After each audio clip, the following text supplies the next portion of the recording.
This painting went from being practically worthless to a priceless masterpiece in a matter of decades. This piece is called Flaming June by Sir Frederick Leighton. Maybe you've seen it before, as it's now one of the most famous paintings in the world. And when you first lay your eyes on the ooey gooey that is this beautiful painting, you may think she's lived a cushy life. But this would be wrong. She's been forgotten for decades, abandoned behind a false panel of a chimney mantle, stripped from her original opulent frame, thrown in the back of a junk shop, rejected by countless art collectors, all while narrowly avoiding the hands of Andrew Lloyd Webber's grandmother. But how could a painting that looks like this be treated so terribly? It all starts with the sitter, Dorothy Dean, born Ada Alice Pullen in 1859. Dean didn't come from a wealthy family, and because of this, she went into modeling to make money and carry out her ultimate dream of being an actress. Dean was considered a classic beauty. She was tall, with a flawless complexion, symmetrical features, and abundant auburn hair. She was everything Frederick Leighton, then president of the Royal Academy, was looking for. So the story goes that in 1879, when 49-year-old Leighton spotted 19-year-old Dean exiting a nearby studio, he knew he had to have her sit for one of his paintings. Frederick Leighton and Dorothy Dean's relationship remains almost as mystifying as how her leg could possibly look so disproportionately long compared to the rest of her body. Let's just say it was complicated. Leighton's friends referred to Dorothy Dean as his wife, even though the two never married. In fact, Leighton remained a bachelor his whole life. Leighton paid for Dean's acting and diction classes, and she even changed her name at his recommendation to make it sound more theatrical. Dorothy posed for many of his paintings, which is why she's now referred to as his muse. Okay, so distinguished artist hires young, working-class woman, convinces her to change her name, and pays for a bunch of her stuff to propel her career. Sound a little sus? Critic Stephen Jones speculates that Leighton's slightly obsessive and controlling personality drew him to Dorothy Dean because he saw her as someone he could shape into his ideal woman, and many believe that their relationship was the inspiration for the play Pygmalion, which is based on a story in Greek mythology about a sculptor named Pygmalion who falls in love with his own creation, and Aphrodite ends up bringing her to life. This play is also the basis for the 1960s film My Fair Lady. Speculation aside, what's for sure is that together they created one of the most iconic paintings of all time. We're placed in front of a woman lounging on a marble bench. We can almost feel the heat radiating from her rosy cheeks. The blooming oleander flowers to the right of the painting remind us that it's a warm summer's day. Her sheer apricot-colored dress hugs every contour of her body and gushes like hot lava over the seat. Her long brown hair cascades down her sides, swirling together with the red drapery, forming a cozy nest beneath her. The Mediterranean Sea peeks over the ledge. The bright blue color of the water melts into a blinding golden white color that looks like liquid metal in the center, where there must be a sunset overhead. Leighton made many trips to the Mediterranean and was likely very familiar with this scene. So yeah, it's beautiful, blah blah blah. I know what you're thinking. How is she sleeping like that? Does anyone actually sleep like that? The answer is probably not. This is a study of the piece Leighton created before the final painting. We can tell based on the preliminary work that Leighton made a conscious decision to contort the woman's body, squishing it into a more unnatural posture. He also removed the island to the left of the painting, simplified the golden awning, and shifted the red pole and the flowers inward. Oh, that's right. The flowers. They are pretty, aren't they? They're also deadly.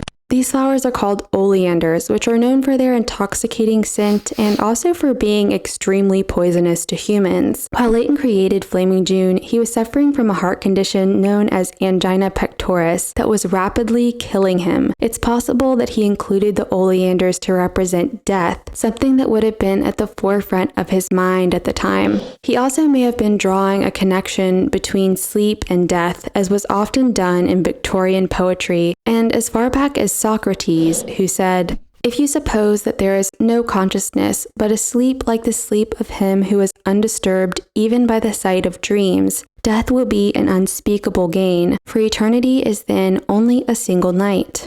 The presence of oleanders is also known to symbolize danger. The presence of the flower alongside the woman could suggest that she's just as dangerous as she is alluring. In other words, she's a femme fatale. Yeah.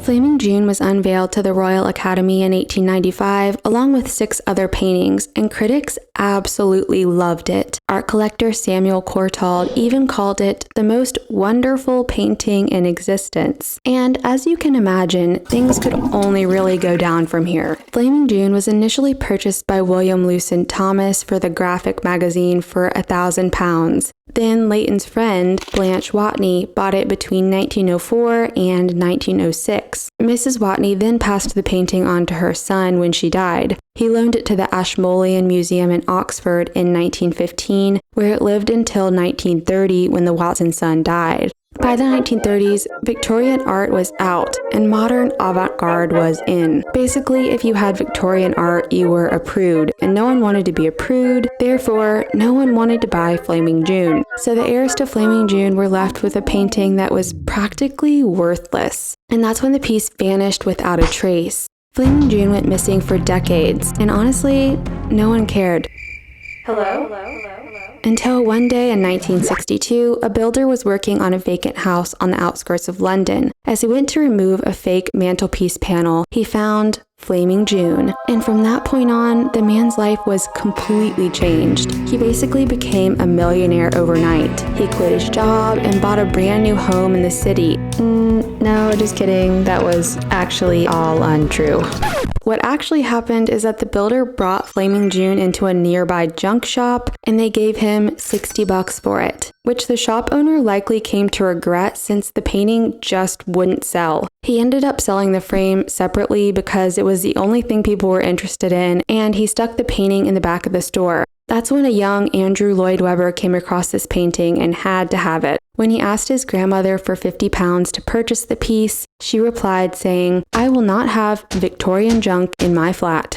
Flaming June was eventually sold. It then passed through the hands of a few different art collectors before it was sold for around £1,000 to Jeremy Moss in 1963. After several unsuccessful attempts to sell the painting to museums, Moss finally found a buyer, millionaire politician, industrialist, and the founder of the Museo de Arte de Ponce, Louis Ferré, who bought the piece for £2,000. When Ferré first saw Flaming June, he fell in love. It's said that the night before the transaction, he couldn't sleep because he was worried that the painting would be sold to someone else before he could buy it. Little did he know he had nothing to worry about, since he was one of the only people on planet Earth who gave a rip about it. Leighton was so sick around the time he created this painting that he couldn't even be present to show it to the Royal Academy in 1895. He died only 8 months later. While lying in his deathbed, Queen Victoria gave him the title Frederick Lord Leighton, Baron of Stretton. He died the next day, giving him the shortest-lived peerage in history and making him the only British artist so far to have been honored.